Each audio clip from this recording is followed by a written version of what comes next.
Welcome back to another video, and today we're taking on Love Leo, fan of the channel, so shout out to him. So anyways, he has a full shiny setup, which is really cool.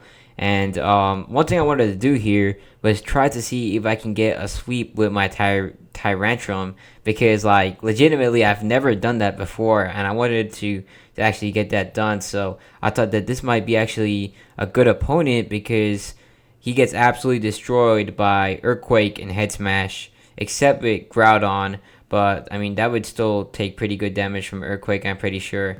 So, anyways, of course, I lead with Tyrantrum. Now, for whatever reason, there is a bit of a bug. So you can see, like, there's like some sort of like silk, like I don't even know what you would call that. Just like an object that's sitting right at my place. But I assume that's because of a Z-move bug.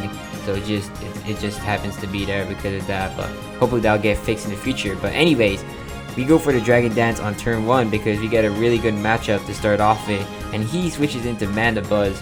And I mean, I guess this is not really the best way to demonstrate the sheer power of Tyrantrum because I get a super effective attack, but this is an absolute easy one-shot. Like, Mandibuzz is not anywhere close to being able to take that hit, and you have to consider that it is a pretty tanky Pokemon.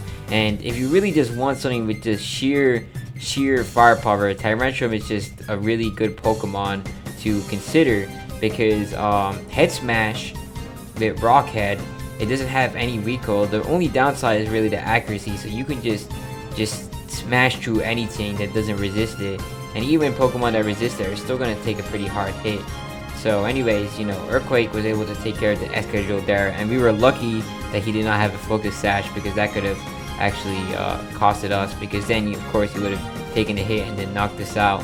So anyways, the only thing I'm really concerned about here is that Tyrantrum is going to eventually miss the Head Smash, because that is a very possible outcome that could happen from using it too much, because once again it does have 80% accuracy. It should land most of the time, but really I wouldn't trust it too much.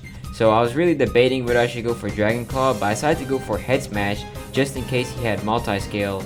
But unfortunately we missed the attack, and he goes for a Dragon Rush, which is enough to take care of Tyrantrum.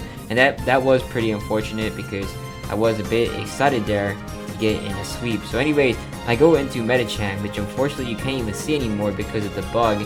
I try to get off a Fake Out. I figured that would be a good move just to get my Mega Evolution in, of course, because once again this game relies on the Gen 6 mechanic where you use your pre-Mega Evolution speed on the first turn. So I didn't want to get outsped and knocked out by a Dragon Rush, which is exactly why I figured it'd be good to Mega Evolve. And unfortunately in this game, Fake Out has some sort of problem where it doesn't actually flinch the opposition. And I also realized that I actually probably would have outsped this guy anyways because I got the outspeed there. And Fake Out in this game is just bugged, so it doesn't work correctly. So anyways, I go for Ice Punch, but and we do get lucky there because he does miss his Dragon Rush, because if he didn't, that would become a big problem for me, because I don't want to have to deal with that right now, especially because like Toxapex is going to take massive damage. I don't really know how will I be able to actually take it on. So he goes into Delphox, which is actually an excellent counter to Medicham. So it resists both of my stab attacks. So I decided, Chandelure is really the best move here, and this is probably going to be how I end up finishing the game, because I resist both of his stabs, and I just hope he went for a fire type attack, which he did. And that really just kind of like solidified things, because now he's going to be kind of screwed, because his last Pokemon is going to be Groudon, and really even if he has Primal Groudon, it's not really going to help him out too much with the fire typing, because he puts in the sunlight as well.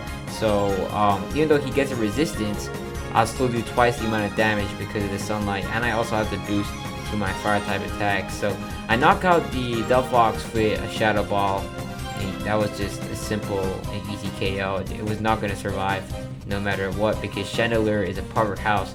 So really, like, any super effective hit from Chandelure is going to hit like a truck, and that's why I really enjoy using it, just because of the output of power. So anyways, unfortunately this guy has a Primal Groudon, but that's not really a problem here. I'm just going to show you, even with a resisted attack, Flamethrower does massive damage. Now partly that might also be because we got that boost from the Delphox and Flash Fire, but it's a-okay. And then he goes for Hammer Arm, which is a waste of a turn, and I finish him off with another flamethrower. So yes, that right there is GG.